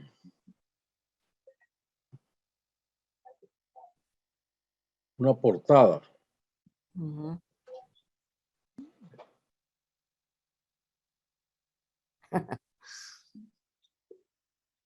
Constitución de plastilina y vandalismo constitucional. Esta es una primicia que les estoy dando. Ah, caramba. Este es un libro que ya está por circular en una semana. Justamente lo dedico a este tema. Se refiere, cuando hablo de la Constitución de plastilina, es como la Corte, el Tribunal Supremo, la Sala Constitucional, con ese poder no solo de poder normativo, no solo en cuanto a la legislación, que se ha convertido en legislador positivo, sino yo trato acá el juez constitucional como constituyente. Y por eso hablo de Constitución de plastilina. La Constitución la han vuelto una plastilina, el Tribunal Supremo. Y eso ha sido, de nuevo, producto de una política judicial del tribunal. Eso no está permitido. El tribunal no puede sustituir al constituyente. No puede, por más que interprete. Puede interpretar, pero no puede mutar. Y eso solo puede mutar en beneficio de la primacía de la dignidad humana y de los derechos fundamentales. Y ahí es que hemos visto en el mundo cómo el juez constitucional, mutando la Constitución, ha logrado establecer en determinados sistemas de derechos fundamentales. Bueno, solo pensar en todo el proceso de la discriminación en Estados Unidos. Eso no hay nada en la Constitución, pero de una cláusula de discriminación inventaron hasta sentencias en la cual la Corte ordenó cómo iba a ser el proceso de integración en las escuelas. Y fue una política definida por la Corte. Pero claro, ahí se puede admitir la mutación constitucional porque es en beneficio de la persona y de los derechos fundamentales. Pero nosotros hemos tenido ese mismo proceso de mutación constitucional en Venezuela, pero en beneficio del propio Estado y del autoritarismo, es decir, cómo se ha usado el poder del juez para hacer de la Constitución una Constitución de plastilina, eliminar todos sus principios y establecer una nueva Constitución distinta. Entonces, esto no es admisible. Vale. El mismo principio se plantea con respecto al juez como legislador positivo. También las decisiones constitucionales interpretativas, pero no está autorizado el juez sino para anular una ley, pero no para cambiarla, no para reformarla. Así es. De nuevo, insisto, salvo cuando se trate de otorgarle primacía a la persona humana y las decisiones del juez sean en beneficio con base en el principio de la progresividad de los derechos fundamentales, pero no en otros aspectos, como lo hemos visto, en que en materia de impuestos sobre la renta, por ejemplo, hemos visto reformas constitucionales como le ha dado la gana al juez en el momento. No es admisible. Ahora, insisto, no he estudiado con detenimiento la norma, en sí no te la puedo comentar. Yo vi una norma que era como limitativa a esa potestad de reformar o de modificar las leyes. Eso fue lo que vi cuando vi el proyecto inicial, pero no lo he estudiado con detenimiento. Bueno, esperamos su publicación pronta sobre la norma, el análisis de esa norma. Sí, espero. Profesor Rosales, vamos a preguntarle a usted que le tocó el tema de la Declaración de los Derechos. Usted se refirió a la reserva legal, usted se refirió al principio de legalidad, al debido proceso y a muchos otros principios y derechos importantes en la garantía, pues, de los derechos del hombre. ¿Qué opinión le merece esta actuación de la Sala Constitucional de años atrás, en donde, utilizando una norma de la Ley de Amparo sobre Derechos y Garantías Constitucionales, aplicó pena de prisión por desacato y se convirtió, pues, en jurisprudencia para casos políticos, fundamentalmente a dos gobernadores, sin realizar ningún tipo de proceso y sin existir una norma que le atribuyera esa competencia? Bueno, ese caso me recordó mucho el tema del caso de RCT, por ejemplo, con el tema del amparo que se interpuso para confiscar casualmente las instalaciones de Radio Caracas Televisión y entonces, pues, entregárselas al canal o Fundación TV, pues. Las observaciones son prácticamente las mismas. Lo que hizo básicamente el Tribunal Supremo de Justicia a través de esa sentencia fue no solamente reformar una ley, fue cambiar, sustituir la voluntad del legislador en cuanto a la forma en que se tenía que llevar a cabo el proceso de amparo y los efectos y todo lo que tiene que ver precisamente con el tema de la dinámica del juicio de amparo, porque como tal, lo interesante fue que, o sea, ni siquiera se habló de un amparo como tal. Y así precisamente ocurrió con el tema de RCTV. ¿Por qué? Porque sencillamente no fue un juicio de amparo, sino sencillamente una confiscación, fue algo similar. Se procedió directamente como si fuese un amparo, pero fue un juicio penal para dictar una sentencia para privar de libertad a una persona. O sea, no tiene nada que ver una cosa con la otra, sencillamente se desnaturalizó un juicio, una acción que nunca comenzó como tal, pero que terminó de una manera completamente diferente a la cual fue originalmente planteada. Un completo exabrupto que no tiene sencillamente pues asidero en la vida republicana, ni mucho menos del Poder Judicial. sencillamente lo que se ve es como sencillamente se distorsiona por completo las instituciones procesales en Venezuela para cumplir con un determinado fin de carácter político que es ajeno a lo que es precisamente un Estado de Derecho y el debido proceso. Eso sencillamente es lo que se está viendo hoy en día. Se está hablando de cómo especialmente se utiliza al Poder Judicial para perseguir a personas que disienten de la forma en que se está manejando, se está conduciendo el Estado con relación a la vida civil, a la vida económica y en general. Eso es esencialmente lo que se está viendo. Se trata de una especie de tiranía judicial en Venezuela que es bastante grave, porque estamos hablando esencialmente de un poder judicial que debe ser independiente, o mejor dicho, apolítico. Vemos que es utilizado como un instrumento completamente politizado, conformado por personas cuestionables. Podemos tomar en consenso precisamente la forma en que se designaron los magistrados la anterior ocasión, donde inclusive uno de los diputados era miembro del comité de postulaciones, era parte del procedimiento para que se dé nombrado como magistrado, y pues sea una cosa completamente descabellada que nunca se había visto, o sea, el descaro aquí en Venezuela en cuanto a la forma en que se designaron los magistrados en Venezuela.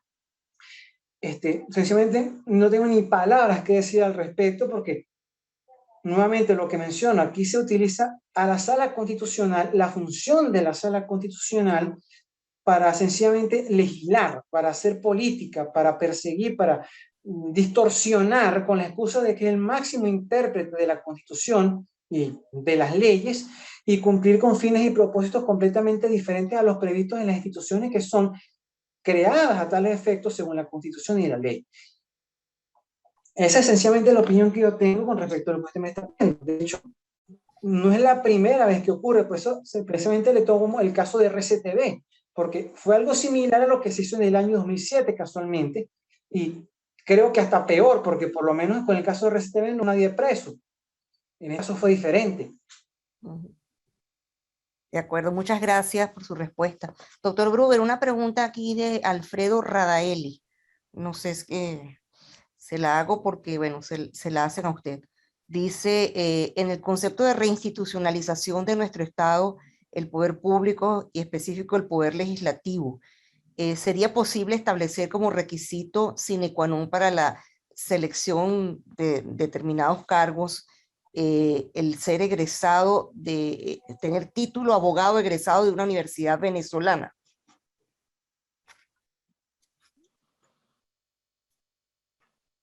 Es decir, no veo por qué sujetarlo a una universidad venezolana. Puede haber sido egresado de una universidad del extranjero y luego revalidado sus estudios en Venezuela, pero no es necesario, no creo que sea necesario, es decir, no le veo ninguna necesidad, aun cuando debo decir que la formación en la Universidad Venezolana hasta hace poco era más que excelente. Tengo unos años que no estoy allá y no sé las secuelas, pero lo que sí soy es testigo de que la formación de los profesionales en Venezuela en su desempeño en el exterior ha sido más que excelente. Y estos principios son universales, ¿verdad, doctor Gruber? O sea que estos principios del derecho son principios universales. Absolutamente, o sea, y no vamos a inventar nada. Y les hago otra primicia. Ah, caramba. Acaba de salir. Ah, qué bueno. Y le acabo de circular a los chats colectivos. A los chats colectivos de Aveda, bloque constitucional, etcétera. Todo. Qué bueno, muchísimas gracias. Bueno, muchísimas gracias a los ponentes por sus extraordinarias participaciones. Gracias a todos los que han asistido y nos han acompañado en este evento organizado por la Fundación de Estudios de Derecho Administrativo y Universitas Fundación en el aula virtual Alan Bruber Caría. Les deseo a todos unas muy buenas noches. Hasta luego. Feliz noche a todos. Gracias. Hasta luego.